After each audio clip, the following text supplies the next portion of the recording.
and welcome, one listener of us. Thank you for once again listening this week. We're very grateful for this one view. Yeah. It's Trex from Germany and Raptor from Australia for you.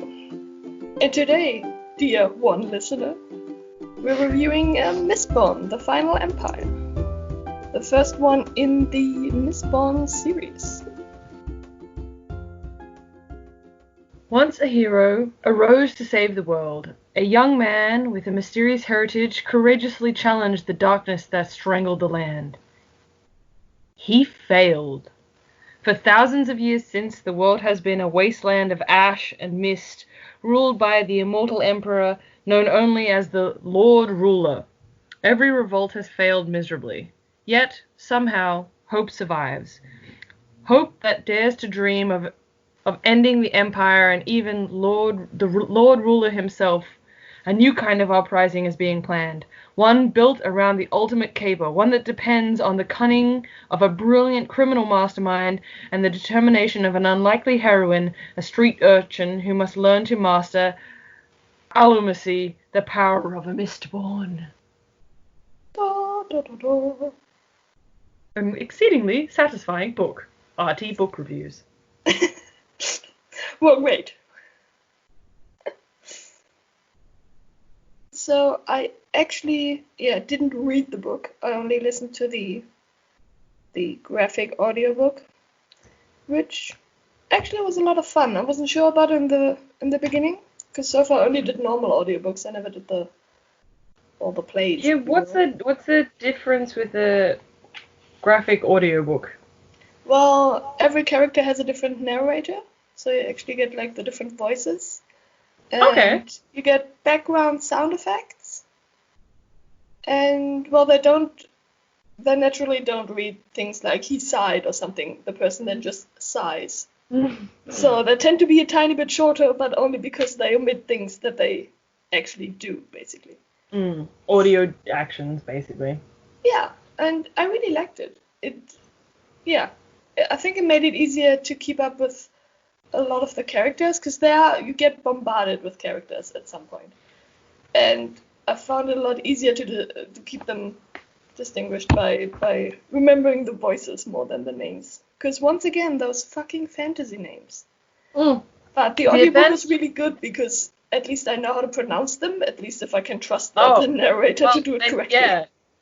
Jump in all the time. Like, Allomancy? Allomancy, yeah. Allomancy, alright. You know, like, hello, Mancy. Yes. So you enjoyed this book then, mostly? Yeah, I did. At some points, I thought it was a bit like a lot of input, because it's a complex world they're building up, and it's a really complex like magic system that they have, which I like that they put that much effort and thought into it, but at the same time it becomes really complicated because he tries to insert it just sporadically at some points, but then it's not enough info to actually understand what's going on.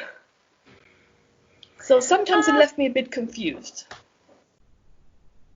Okay, I didn't struggle so much with the magic concept. This is also the second time I've read the book, but I don't remember struggling with the magical concept last time around either. I also really enjoy the book. I think that Brandon Sanderson can really fucking world build. Like, yes. He's got kind of spectacular skill in that world building stuff. So this is the first of his books that I had ever read, and I don't actually remember how I cottoned on to these. But I read it digitally twice, and then proceeded to go and buy a hard copy of it, the first edition actually, because I liked it that much. But now I've like looked at the inner cover like solidly, and it's the first mass market edition, so it's actually the second print. You know, Oh no. bit frazzled. Anyway, but it does also say, like, if you've bought this book without the cover, it's because it got a spelling mistake and you've been sold a bad book. Yes. If you purchase this book without a cover, you should be aware this book is stolen property. It was reported as unsold and destroyed to the publisher, and neither the author nor the publisher have received any payment for this stripped book. Anyway, but it has the cover, so it's fine. Okay. It's kind of hilarious, though, a misprint that's been stolen. Yeah. Yeah, I don't know. It's a bit odd. The whole thing is a bit odd. But yeah, Brandon Sanderson writes a good story. And I am really impressed in this book about the female protagonist. I like her a lot. I relate to her a lot. I think she's well written and her motivations are good. And I was very much from this book preaching how good Brandon Sanderson's female protagonists were, only to be incredibly disappointed in the female protagonists in his Storm of Light Archives book. But I think that's just because she's an annoying bitch. Whereas I like Vin a lot. Yeah, no, I think he did a good job on her. And I also like that it's not, I mean, she's a 16-year-old girl and we're in a fantasy book, but it's not some sappy love story. He kept a really good balance there. I like that. Yeah. All right, so what's your rating for this one? I think I'd go with a solid 4 stars. Yeah, me too. I think it's a solid 4 stars. This could just be because I know what's happening now and I know what he does, but it didn't really blow me away. But again, this is like the 3rd or the 4th time that I've read this. Yeah, I mean, so far I've only read this book in the series, but I'm actually interested in reading the other ones too, so that's a good sign. Yeah. When you come visit, I'll just add them to the list of books that I have here for you to read. Yeah, I'll just come for 2 months and do nothing else but sit in your room and read books, basically. Well, I mean, it's not like you'd be allowed to go back to Europe. Once you're here, you're stuck here for a minimum of 14 days. True. And I'm not allowed to go out either if I have to quarantine myself, so. Yeah. Yay. Okay, just completely switching track a little bit and you can cut this. Victoria's got their second wave. They've had a massive secondary outbreak. So. Ooh. Yeah, we've gone and stocked up on toilet paper again. Everybody in New South Wales is freaking out. Did we not learn anything from the last time with the toilet paper? It's fine. What you need anyway is cough syrup. I mean, I never get it with the fucking toilet paper. The first thing I would bulk buy would probably be wine. Just give me all the alcohol. This is gonna be depressing. I mean, that's how you also treated the hurricane. Or what is it? Blizzard. There we go. Yeah. I mean, any disaster really requires obscene amounts of alcohol. Toilet paper won't make you happy at night. Wine will. True, but like, why didn't you go for like food or something? Or like canned goods? Why is it toilet paper and tissues? I mean, to be fair, the canned goods were also very in demand here. Less so here. No, people knew that their canned soups were all they're gonna need. That and toilet paper. Yeah. So we had an issue in Australia that we found out, which was that we can produce enough soup that it'll last a lifetime. What we don't do is produce enough tins. So, yeah, super exciting. I mean, anyway. you gotta find these issues, and you gotta learn, so... Yeah, but it's not like we're equipped for the next round of it because we still haven't, like, gotten a way to make more containers. Yeah, I guess you have to, at some point, you're gonna have to start with soup kitchens and just handing out the soup to people with bringing their own bowls and containers. Yeah, something like that. I mean, only if it goes more horribly wrong. Yes, it'd be much interesting. Anyway, I hope it doesn't go more horribly wrong until we're at least in the same country. Yeah, no, that would be nice. So. So are we hoping for a really, really far away second wave, or? I don't know. Honestly, I'm hoping not for a second wave. Sure, let's go with that. Anyway, back into the story. Cool. Yes. We've agreed that it's like two 4 stars is what we're giving it. Yeah, which I think is a pretty good rating as far as we go. Yeah. But the fact that we've also come to the same rating conclusion makes me feel like maybe I haven't treated this book well enough. Oh. Possibly. I don't know. It's no across the universe, and for that I am grateful. Yes, Fucking yes. hate that book. I know. Everyone fucking knows. You will hold it against me till the end of time. You've made me read it twice. No, that's not true. No, I did not. Okay. I feel like it took years to read. Maybe that's why. Well, that's hardly my fault. Okay, so should we talk about how each of the all right, to the spoiler section. We definitely doing this. All right. Let's go off to the spoilers. Spoilers. Rude. Okay. So I feel like it's important to talk about when you open a chapter in the book, at the start, it has like a paragraph of text in italics. Yes. And I guess the first time I read it, I was somewhat ignorant of that text, and I was like, are these supposed to be like quotes from philosophers? And it like legit took me all the way to the end of the fucking book to catch on what was going on with them. I too was first confused because, ironically, it is a man's story, the italic writing, but the narrator in the graphic audiobook is a woman. So I of course thought like this is probably Vin in the future, and we keep jumping in time to the future where she has to do some heroic quest or whatever. Yeah, I guess I thought the same thing too, and I do realize that the protagonist was male, and I thought potentially it was like somebody else's reflecting her story back in some way, shape, or form. Yeah, or and that then maybe she would end up as a side character. Yeah, and then at some point when I realized, because at some point it says I'm a boy from like a small village or whatever, and I was like, oh, this is a guy. First of all, why do you choose a woman's voice? And secondly, who the fuck is this? And then I kind of assumed that it might be the story of the Lord Ruler, like how he came into power or something. So the whole time I kept being on the completely wrong track until pretty much almost the end of the book, when I was like, oh fuck it, it's not neither of any of the characters here. Yeah, which I thought it's such a red herring. And I think we'll go into it a bit later, but like I just feel like it was important to mention the style of these chapters and the things that he's dealing with to some extent. Like Vin and Kelsia are dealing with as well. Yeah.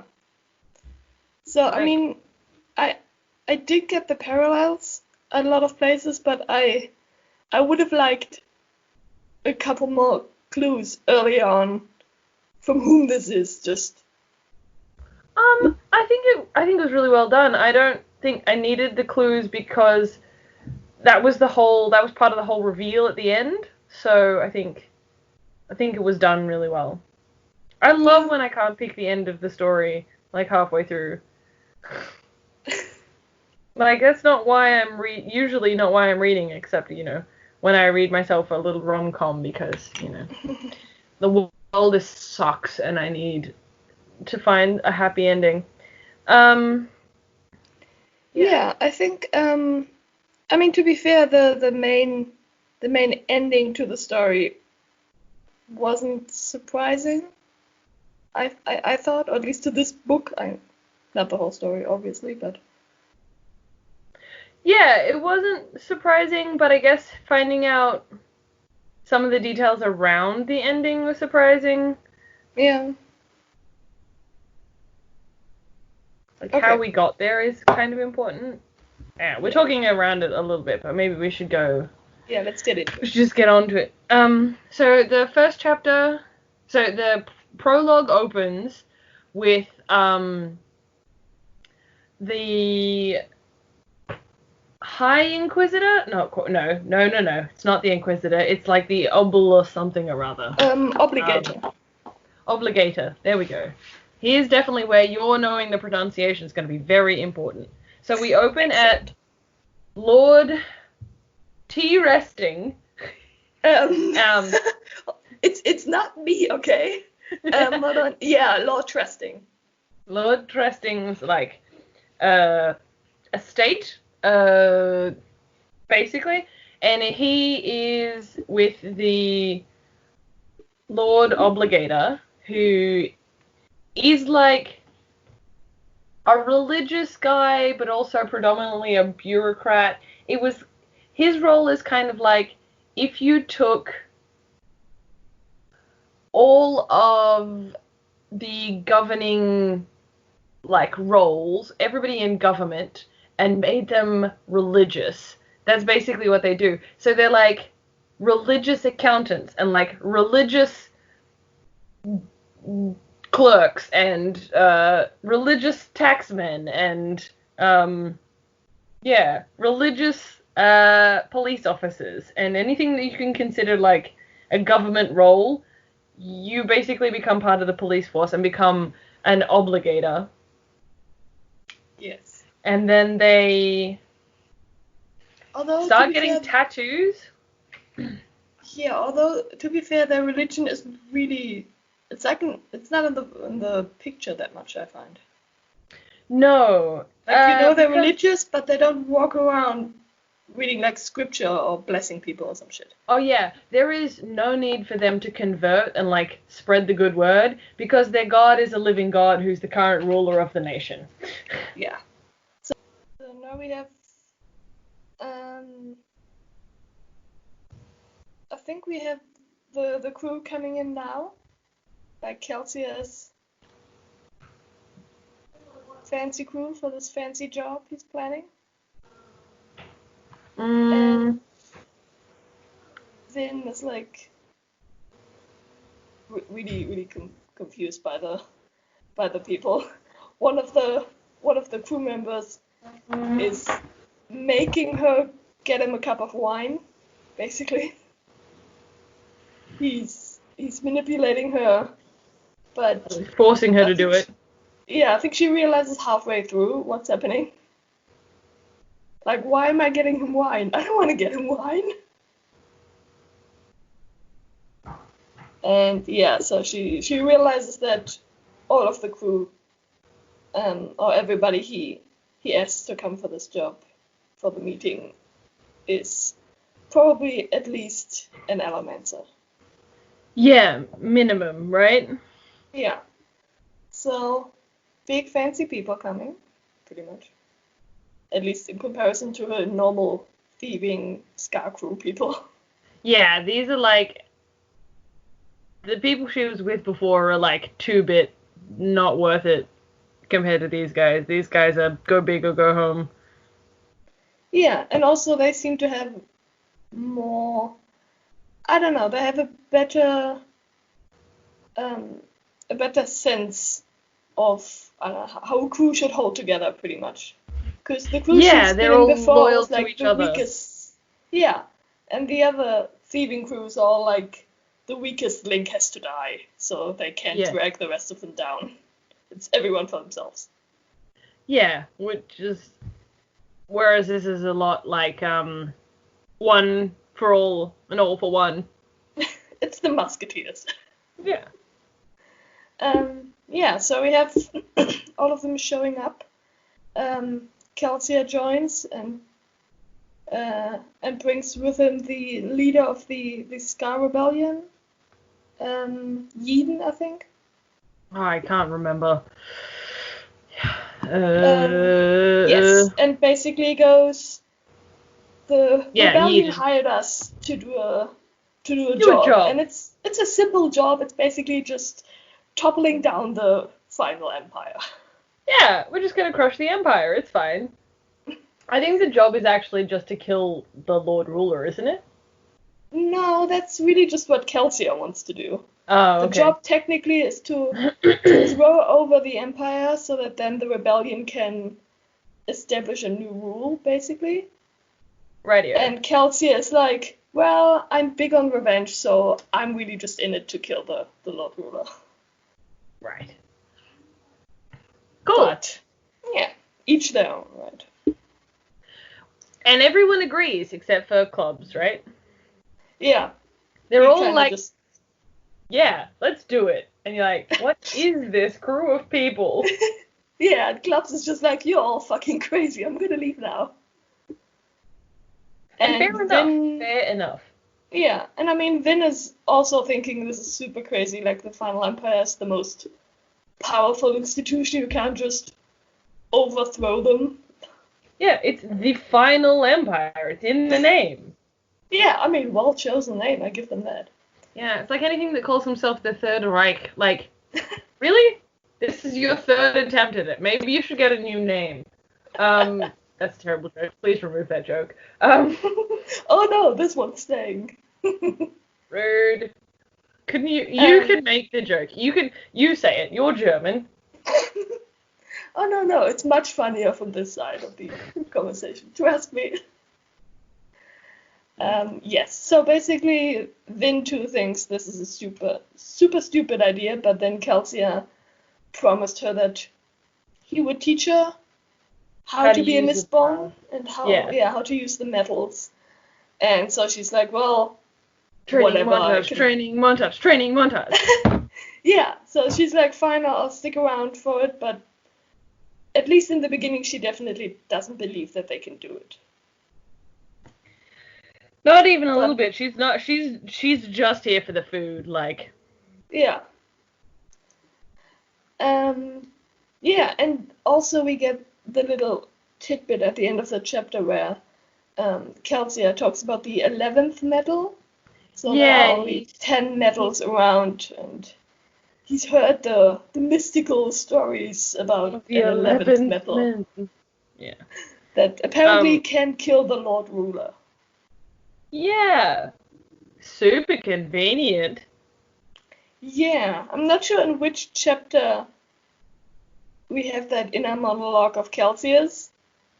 But at some point we have him admitting that he started all the rumors. That's way later. That's not right now. It's fine. Way to give away the story. God, jeez.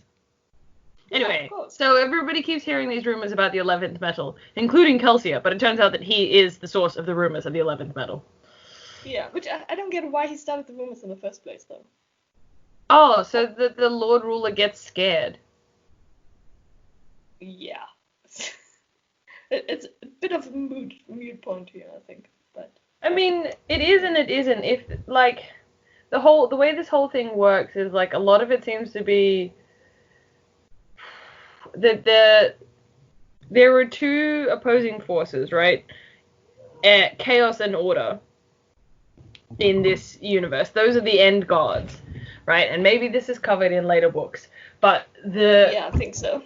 Forces themselves manipulate information and the tale of things. So, like, while we're going through the tale of the first hero, right, which is the bit at the start, or the last hero, whatever he gets called in the end, we end up with this, like,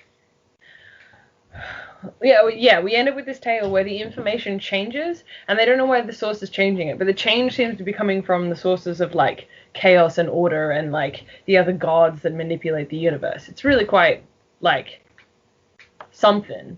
And, yeah, like, I think it comes in definitely in the later books. Yeah, but, like, having that information out there, like, it could easily have come from any of these other places, which could really put the Lord Ruler into fucking issue, because he's kind of halfway manifesting a bunch of other things. Anyway. Yeah, it's, like, I do like the concepts of a lot of these things. I just sometimes think it's, like, it's a bit too much at some points. And you can't really explain it. Reader. What? You're just not a high fantasy, like, person, though. I mean, I'm happy with big concepts. It's just either you have to explain them fully, in which case you're just giving exposition, or you try to build them in, but then often I find it's just, I don't know, it's not enough of an explanation, or it's too little. I don't know. I had to Google a lot here in order to keep up with yeah. the intricate ways. Think that you need to Google, like, this particular bit about, like, this, my theory here about the 11th metal, but I think the idea of this rumor going around and it giving the Lord Ruler a bit of a fright has more credence than like at first glance. Like, why would he be scared of this weird unknown magic that is going to kill him? But, like, there's actually, like, potential genuine fear of this rumor that there is this other thing, you know? Yeah. I mean, it is what it is. Yeah. Anyway, do you want to keep moving on? Yes, let's keep going. Okay, so we have a bit about the 11th metal, and Kelsey admits that he doesn't really know how it works yet, but that he's sure it's gonna help him kill the Lord Ruler, and that's something he personally wants to do as well. Where in the main plan for the whole operation is just to drive him out of the city while they're taking control and making sure he doesn't have his armies and his wealth, and then he won't be in any position of power. But Kelsey also wants to make sure that he gets to kill him. Yeah. I mean, that's the end goal. Yeah, which, fair enough. Alright. Sorry, the god's called the Deepness, anyway. Ah, yes. I mean, we do get a reference to that in the telling at the beginning of the chapters. Yeah. There's a reference into it at some point. Yeah, okay, so moving on. Okay, so then I think we have another... Oh no, wait, we don't have the other meeting yet. No. So the Kelsier goes there to steal the Atium? Yes. Atium? He breaks into the home of House Venture to steal some Atium. Ah, that's right. It's a keep, isn't it? Yeah. Which is, I think, the 10th metal. It's like the most powerful one, basically. Yeah, and it's pretty rare, and they, like, keep a stockpile of it because they're the ones that mine it, right? We don't know that they mine it yet, I think. Oh, okay. We so far Kelsier just says that the Lord Ruler controls the entire amount of it, basically. Yeah, he has the scar harvested in the pits of Hefson, or what it was. Yeah. And basically controls the entire supply to the point where he only lets the big houses buy tiny amounts every year for ridiculous prices to make sure that he stays on top of them, pretty much. Yeah. So, I don't know that we mentioned that the Scar can't have any of these magical powers, right? No. It's just those in the upper class who are just like the people. They're not referred to anything else. And when we have... So the big issue, right, with why people are so worried about these lords sleeping with the Scar is because that they produce these offspring and they give the potential for these magical powers, right, to be within the Scar population. And that's how Vin and Kelsier and Doxon and Spook are all these kind of people that I think some of them do end up knowing who their fathers are, but the rest of them are like, oh, their blood finally, like, it's gone down the lines enough times that it appeared. You don't necessarily have to have direct lineage to any of these, houses. Yeah. or any of these families. So, yeah. Yeah, pretty much. So that's also one of the reasons why half-breeds are, like, outlawed. Yeah. Because you don't want the slaves getting any power, pretty Yeah, much. you don't want to give the slaves magical powers. That'd be terrible. Yeah, which, I mean, yeah, definitely would be. Yeah, and it's around now that we get the first mention of that other magic, the other metal magic, the ferrochemist. It's like iron chemist or something. It's like Yeah, ferrochemist. I can't remember if it was actually... Yeah, I'm not sure on the pronunciation on that one, because it kind of slipped past me a couple of times. But yeah, it's like ferrochemist, yeah. Yeah, so we also get that first mention, but nothing really explained. And you're like, oh, other magic? What is this? Yes, and once again, me confused.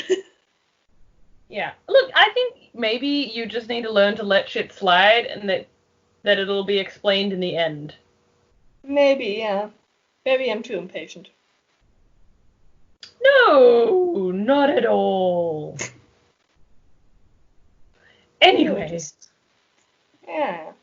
Yeah. Kelsia ends up with all of the special atium and kills a whole bunch of people and leaves.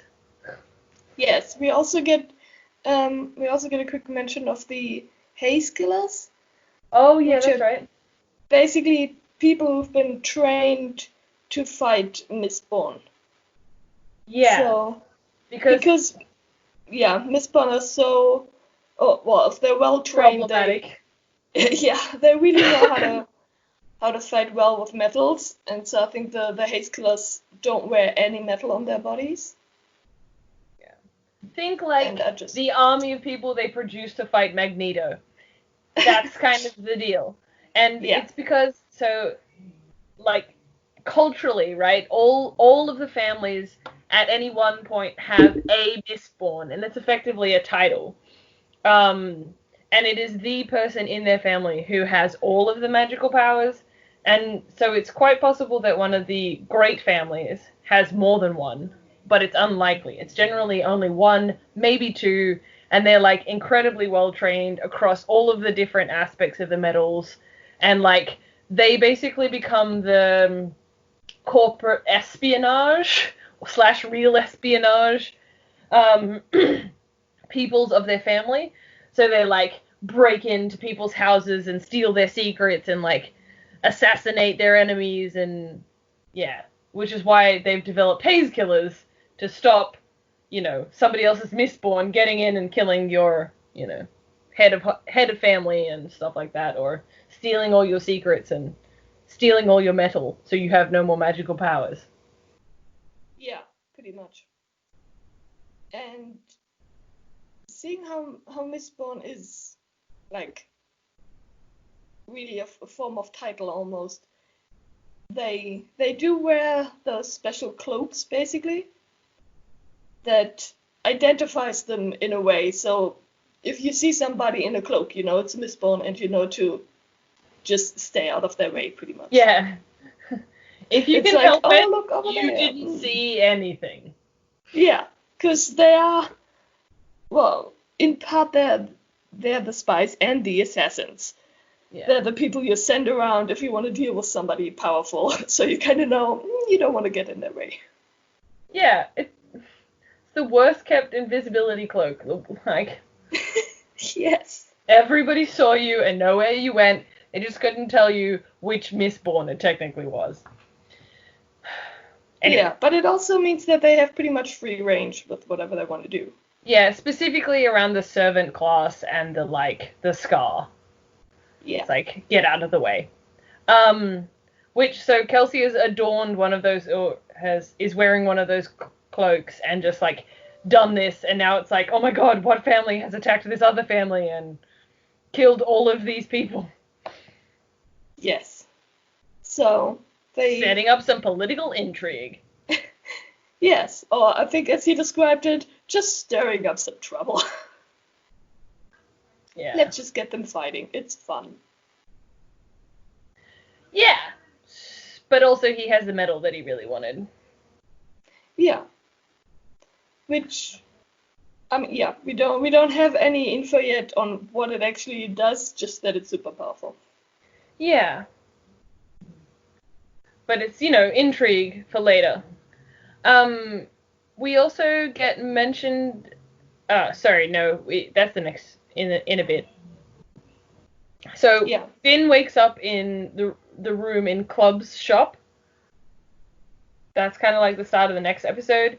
And Clubs is basically a master woodcarver. He's a scar with a family and a business who masquerades as a thief in the night. But he has like a bunch of apprentices, people coming and going all the time, and he's like in charge of this like industry effectively. And that's actually where they hide out and have a lot of their meetings because it's really noisy. So Vin is in a bedroom above his workshop, his craft shop. Yeah. And it's a really cute scene, I find. And she gets up and she looks a bit through the house and she gets to the kitchens. And there are just a lot of women working there, pretty much. And then... Kitchen roll. Yeah. And then, I don't know, was it Hammond or Dawson? Somebody comes in and just grabs some of the food. And then she's like, nobody stopped him, nobody said a word. Maybe I can do that too. And she just goes and like grabs a bit of food, and they just look at her like, yeah, this is perfectly fine. You're like higher in station, and this is prepared food, and yes. And she just like, well, okay, I'll take 2 more then. It's just, yeah, it's a nice scene. Yeah, I wasn't kidding though when she stays for the food at the start of it. Yeah, I mean, which is fair if you're coming from a background where I'm sure she had like plenty of nights where she went to bed hungry, then yeah, save for the fucking food. Yeah. So we get Kelsia's full plan of how to destroy the Empire, and we get Marsh comes back as well. Yes. Marsh returns, and he and Kelsey are like going to have some alone chat, and Vin is like, I know how to enhance my hearing now, so yeah, you guys go and talk. Yeah, so we get a lot of information from what she overhears about them planning, right? Yes, and it's just the whole I like that you can't just enhance your hearing or your vision, but you have to enhance all of your senses. So you have to be really careful not to get overwhelmed. Yeah, so the idea that, maybe you have super quick reflexes now, but if your enemy just turns on a small light, it's going to be so intense for your eyes that he can blind you with that. Yeah. Which I think is pretty good, that there are, like, good and bad parts to all these things, and, like, you have to learn to deal with them. Yeah, it's not just the omniscient superpower that solves everything. I do really like that. Yeah. But this is where we got a lot of information about, like, the Scar Rebellion, right? So the caves that we get, the hideout that Kelsier originally sent our first lot of Scar that we come across, where he like burnt down the Master's Manor. Yeah. He's talking about those caves and how many people they can hold, and what a bunch of estates look like, and places, and like different lords and then families and stuff like that. There's a lot of information that we don't really understand now, but it's clearly important later. Yeah, and we get the information that I think we might actually have that a little bit earlier too, in the meeting, that Calcia basically has a nobleman that's gonna work for them, Lord Renault. Oh yeah, that's right. And I don't know if it was Ham, but somebody's just basically like, you don't trust any noble people. You trust this guy. Yes, I trust this guy. And it's just like, this is super non-like you. And Yeah. then, oh god, you didn't. Ah, god damn it. He isn't a nobleman, is he? And it turns out that Lord Renault is basically an imposter. Yeah, so, I mean, do you want to go into that now? I think it's a really cool thing. Yes, I think it was really well done too.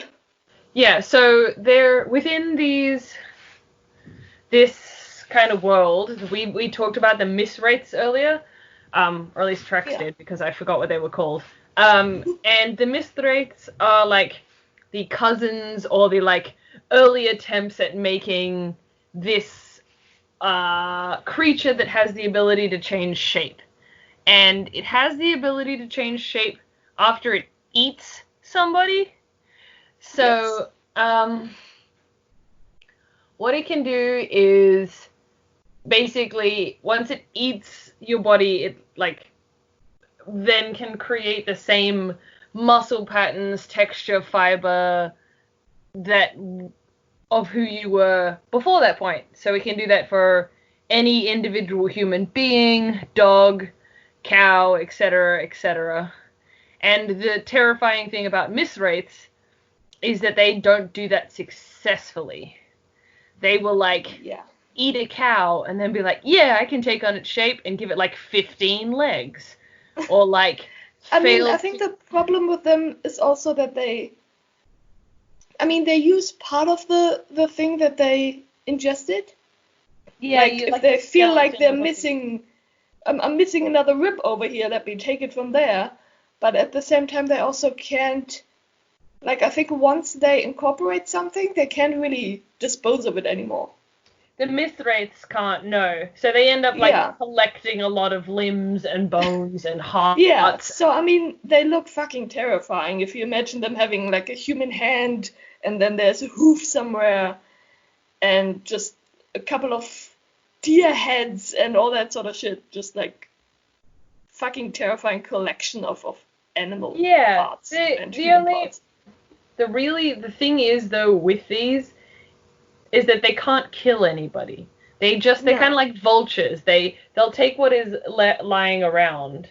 But that doesn't stop people being afraid of them in the night. And one of the reasons everybody's so terrified of the mist is because of these creatures. Yeah, I mean, which makes sense. If you don't know that they only eat corpses, then scavengers. That's the word I'm looking for.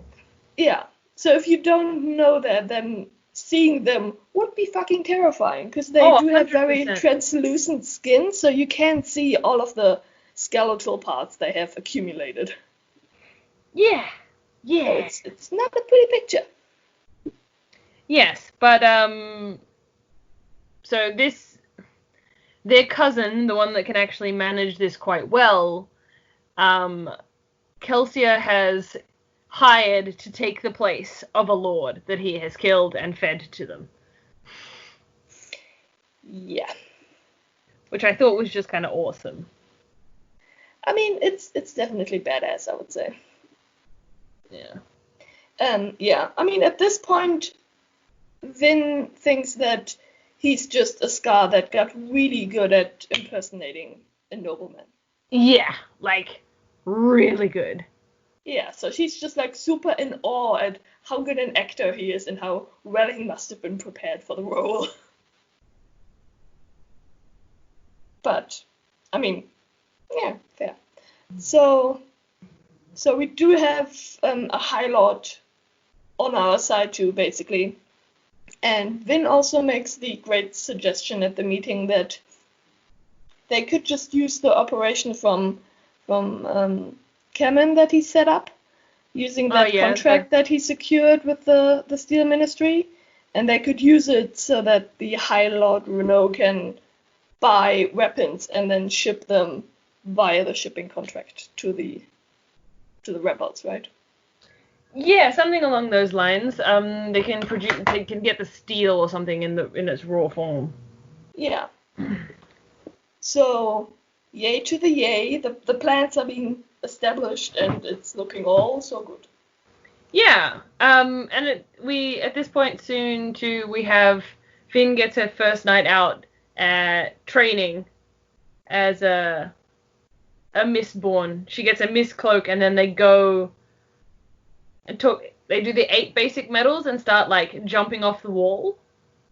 Yeah, and basically getting out of the town, which I think Vin has never been. Yeah, she's been in Lutherdale? Yeah, her whole life. Yeah, so they get over the wall, and I think she's kind of surprised how just like fairly normal everything is outside. Yeah. Or how little there is basically outside. And I don't know if they see the mist wraith then, or if there was a different night. I don't know, but it's somewhere around this point where we start getting an explanation of what a mist wraith is. Yeah, and where they see one, because she too believed all the stories and is like, oh my god, there's a mist wraith somewhere around, I don't want to meet them. And Kelsey is just like, it's fine. They're not even something to worry about. Yeah. Which, yeah, was kind of cool and eerie. Yeah. This chapter also too is the one where we start talking about. So, our friend at the beginning, in the italic text, he starts talking about somebody he's just met, who's so full of hatred. He's just ridiculously full of hatred. And yeah, it's just kind of like amazing. He's like, it amazes me that anyone would give heed to such a man who speaks with such hate. He's never seen Caledium, and yet he curses the city. He does not know me, yet I can already see the anger and hostility in his eyes. Like, I think. Yes, a man called Rashek. Yeah, and it's like, this guy who's going to save all of the universe, and you hate him? Like, why do you hate him? Anyway, I just thought that was pretty good one. Yes. Important setup. Yeah. Yeah. Yeah. Then we have next chapter we have Marsh and Kelsey are talking about the job a bit more, I think. And Vin is eavesdropping once again. And yeah. Pretty much. And then I think we have them. Yeah, so at that point they're also at the like they made their way over the wall through the wilderness and to Felice, where Lord Renault lives. Yeah, so sorry, I got a bit lost because I couldn't remember the second meeting all that much. I guess it blended together. But yeah, they head out to Felice to meet Lord Renault. Fucking French words. Yes. Yeah. Where they have like a short talk, and then I think it's pretty much nighttime already. And then I think we have the training montage, kind of. I mean, yes and no. So first we get the suggestion that Vin played the daughter of a favorite cousin who's gonna like make her debut into town, don't we? Yeah. I mean, the main plan was to make her the heir of House Renault. Yeah. But it would make her too much of an important person in society, and people would be too much interested in her background and everything.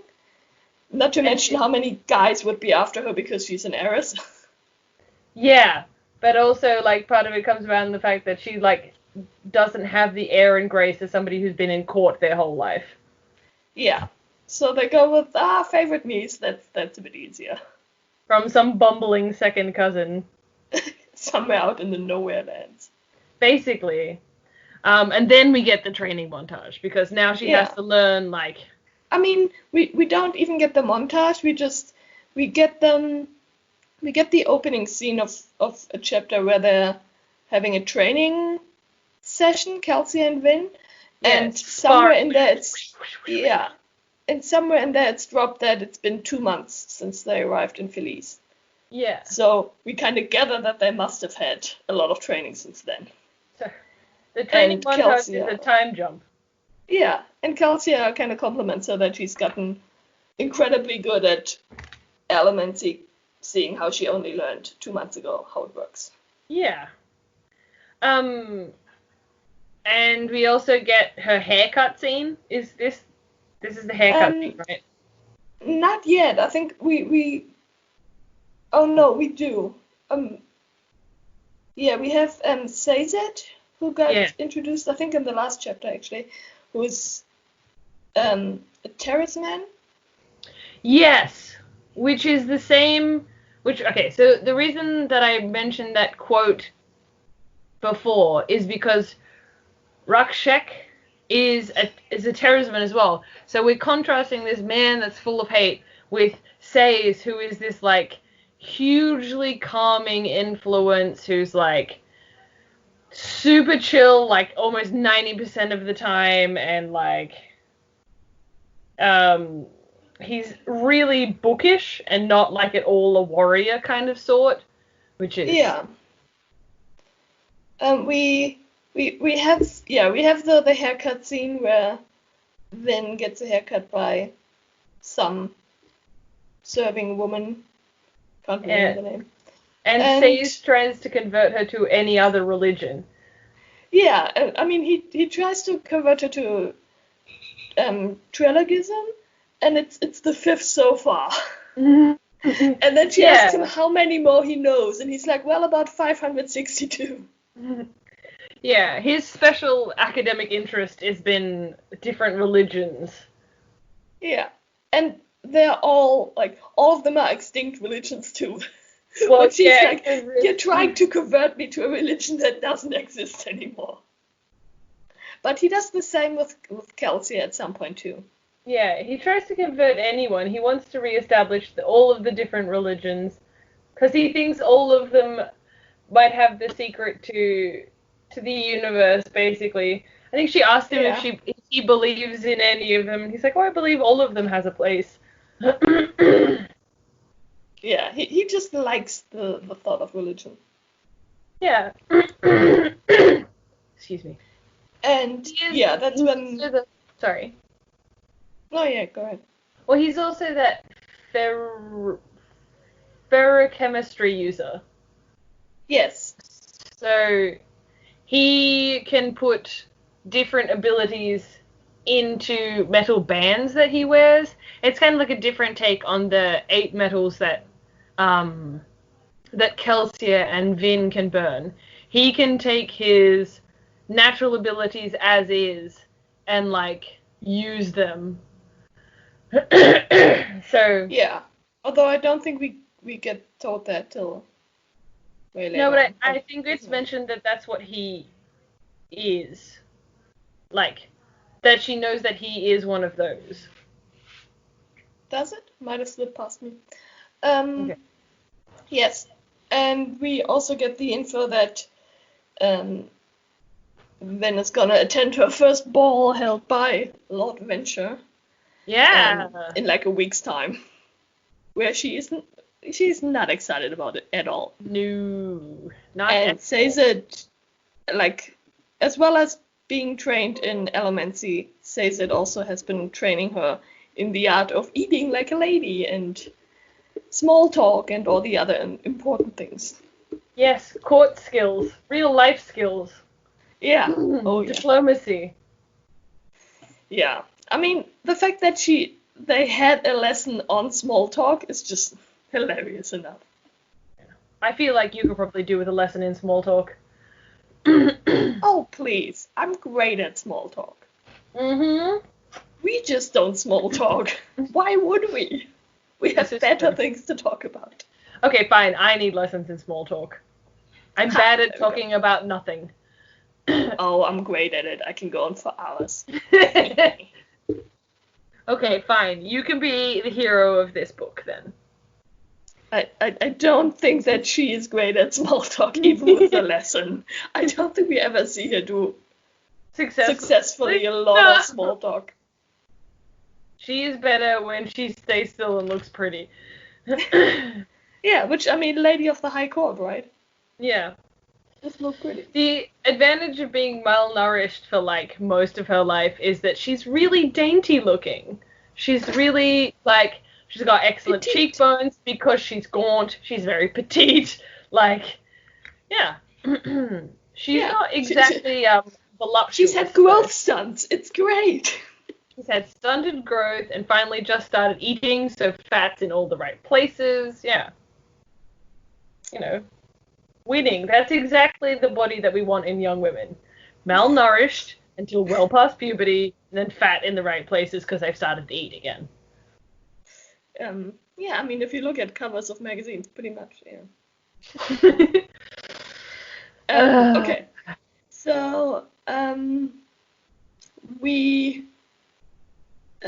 yes. I think next we already have the ball, right? Yeah, but I think we should just quickly mention what we learned in the lessons. So we learn about the 10 great houses of Luthadel, which is Ventra, Hastings, Lariel. Yeah, Tekel, Smekel, Beckel, Geckel, and whatever. There's like Urban and Buddha. I don't remember any more of them. I mean, it's I think mostly Venture and Hastings are the ones that are important later on. Yeah. The others are pretty Jekyll, Urban, and Buddha are just the other ones. Yeah, and Venture and Hastings are also the two biggest. Yeah. Or the most famous or richest or whatever. Most powerful. Yes, all of the above. Yeah, pretty much.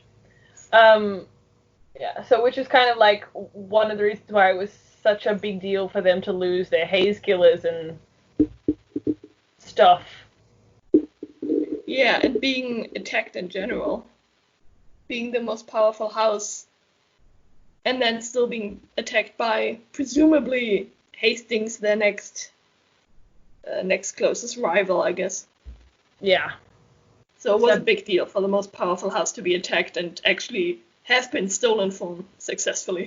Yeah, and have most of their soldiers killed, because then it leaves them in a position to be attacked again. And we also get a mention of the keepers. Yes, we do. So we find out that Sazed is a keeper, and basically he stores knowledge, and like Vin is very mesmerized by the idea that he can remember all of these languages that he knows and all of the religions and just all of the knowledge. And yeah, I think that's also the conversation where we find out that he's a ferochemist or whatever. Yeah. Where he tries to explain just a tiny bit that he stores basically all that information in a way that other people can't. And that's why he can remember it so well. And we don't really get much more of an explanation about that. But I think it's really cool. Yeah, I like the idea of just being like, yeah, I'm just storing it all away. Just for a rainy day. Yeah. And yeah, I think that's pretty much all we get from that one. Yeah, okay. And then the next one is they're going to for fuck's sake. Luthadel. Yes. I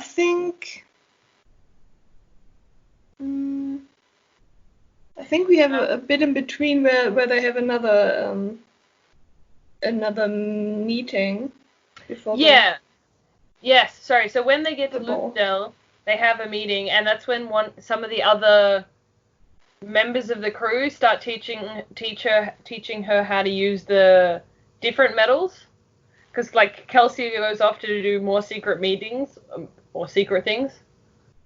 Yeah. And we also have the conversation between Kelsey, Vin, and Sazed, where he tells them about another religion, and Kelsey asks him if there's a religion that includes the slaughter of noblemen as a holy duty, because that would be the right one for him. And yeah, I mean, Sazed goes, he doesn't think so, but he's gotta keep looking. Yeah. We also get Kelsa speaking to the crowd, right? Yes, holding.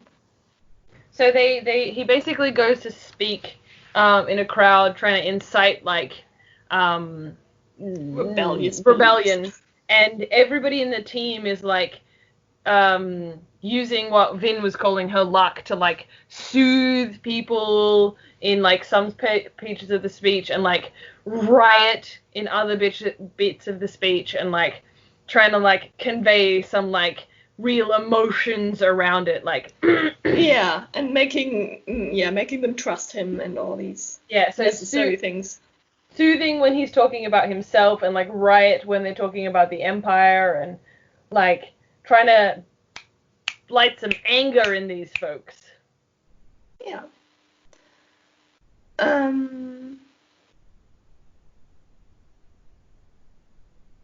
Yeah.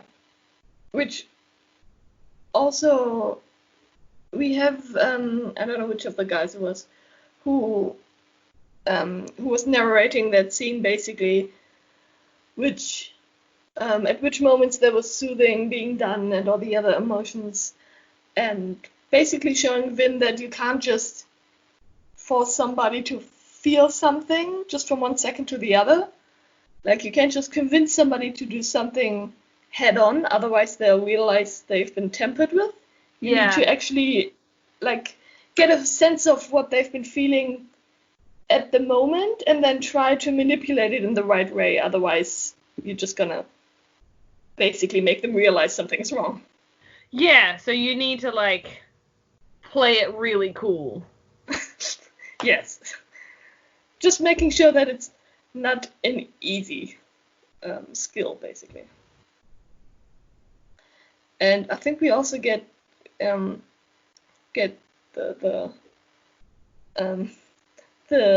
nickname for Marsh that used to be Iron Eyes. Oh yeah, Iron Eyes. They stopped using it because of the Steel Inquisitors. Yes, because they have giant metal bars through their eyes. Yes, and there are some really great fan art out there. Oh yeah? Yeah, you gotta Google that. Fan art. Oh, do I want to? It's great. Yes, it looks awesome. I mean, Mist Wraiths too. There are some people with real good skill.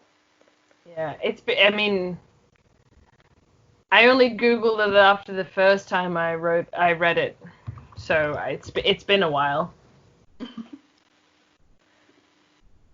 Oh wow! All right, but I felt like he couldn't really move his head. Why not? Because he had giant metal bars. So he has one that runs down the back of his spine. This comes later when they actually like pull one of these guys apart.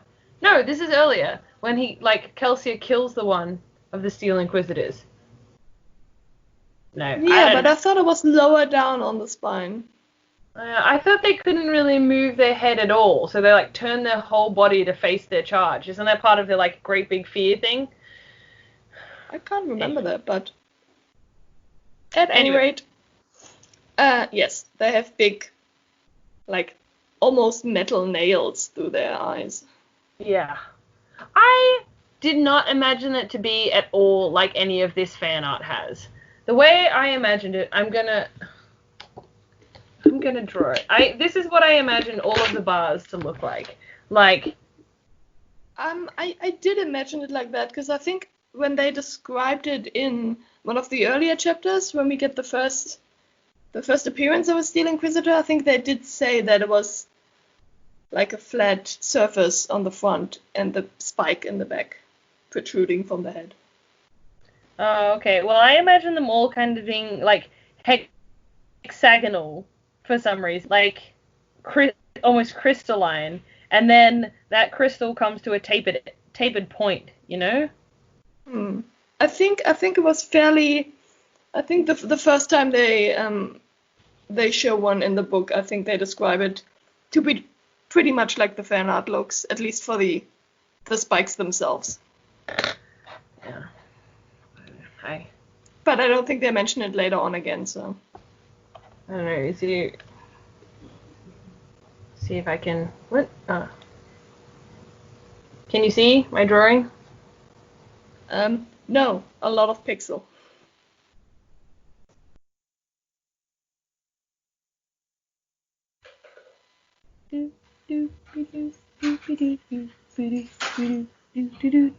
do do do do do do do do do.